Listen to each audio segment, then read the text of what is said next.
నెల్లూరు జిల్లా ఇఫ్కో కిసాన్ సెజ్ ప్రజాభిప్రాయ సేకరణ నేపథ్యంలో పోలీస్ ఆంక్షలు భారీగా విధించారు.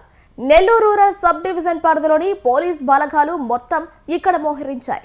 మరికొద్ది సేపట్లో జిల్లా కలెక్టర్ హిమాంశు శుక్లా ఇక్కడికి చేరుకోనున్న నేపథ్యంలో పోలీసులు కిసాన్ సెజ్ రెండు వైపులా 10 కిలోమీటర్ల దూరం నుంచి పోలీసులు చెక్ పోస్టులు ఏర్పాటు చేసి అడుగడుగునా తనిఖీలు చేపడుతున్నారు. నెల్లూరు జిల్లాలోని రాచర్లపాడు సమీపంలో ఉన్న ఇఫ్కో కిసాన్ సెజ్ లో బయో ఇథనాల్ ప్రాజెక్టును ఏర్పాటు చేసేందుకు చుట్టుపక్కల గ్రామాల ప్రజల అభిప్రాయ సేకరణ నిర్వహించనున్నారు. ఇథనాల్ ప్రాజెక్టు వల్ల పొల్యూషన్ పెరిగిపోతోందని చుట్టుపక్కల గ్రామస్తులు వ్యతిరేకిస్తున్నా ఇక్కడ ప్రాజెక్టు ఏర్పాటుకి ప్రభుత్వం రంగం సిద్ధం చేసింది. ఈ నేపథ్యంలో ఈ ప్రాంతంలో భూములు ఇచ్చిన రైతులు దీన్ని వ్యతిరేకిస్తున్నా పట్టించుకోవటం లేదు.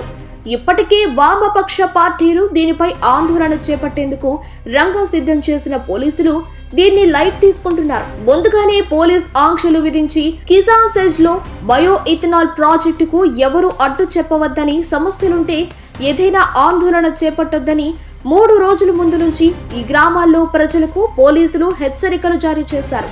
ఇక్కడ ఒక భయంకరమైన వాతావరణాన్ని సృష్టించారు. ఇథనాల్ ప్రాజెక్టు వస్తే ఉపాధి ఉద్యోగ అవకాశాలు దొరుకుతాయని ముందుగానే గ్రామాల్లో ప్రకటించారు. ఇవాళ జిల్లా కలెక్టర్ హిమాంశు శుక్లా ఈ ప్రాజెక్టు పరిధిలోని గ్రామాలతో ఇఫ్కో ప్రాజెక్టు ఆవరణంలో ప్రజాభిప్రాయ సేకరణ చేపడుతున్నారు. బయో ఇథనాల్ ప్రాజెక్టుకు యాజమాన్యానికి ఇప్పటికే ప్రభుత్వం ఈ కర్మాగారంలో స్థలాన్ని అప్పగించింది. ఈ నేపథ్యంలో తూతూ మంత్రంగా బయో ఇథనాల్ ప్రాజెక్టు నిర్మాణంపై ప్రజాభిప్రాయ సేకరణ జరుగుతుందని చెప్పుకోవచ్చు. ఇఫ్కో కిసాన్ సెజ్ ఏర్పాటు కానున్న బయో ఇథనాల్ ప్రాజెక్ట్ నిర్మాణ పనులు అడ్డుకోకుండా ముందుగా వారు అనుకున్న వారికి గుర్తింపు కార్డులు జారీ చేశారు.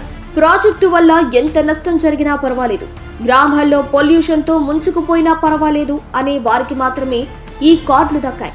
అధికార పార్టీ నేతలు సూచించిన వారే ప్రజాభిప్రాయ సేకరణలో పాల్గొనే అవకాశం కూడా కల్పించారు. కోర్టుల కోసం చట్టాలను అమలు చేసినట్టు చూపించుకునేందుకు ప్రభుత్వం మొగ్గు చూపుతోంది తప్ప ప్రజాభిప్రాయ సేకరణ అంటే సంబంధిత గ్రామాల్లో పెట్టాలి. వారి అభిప్రాయాలతో పని లేకుండా బలవంతంగా ఇక్కడ బయో ఇథనాల్ ప్రాజెక్టును ప్రారంభించేందుకు వారికి అనుకూలమైన వర్గాన్ని లోపలికి తీసుకుని వెళ్లి ప్రజాభిప్రాయ సేకరణ చేసినట్టు చూపించే ప్రయత్నాలు చేస్తున్నారు.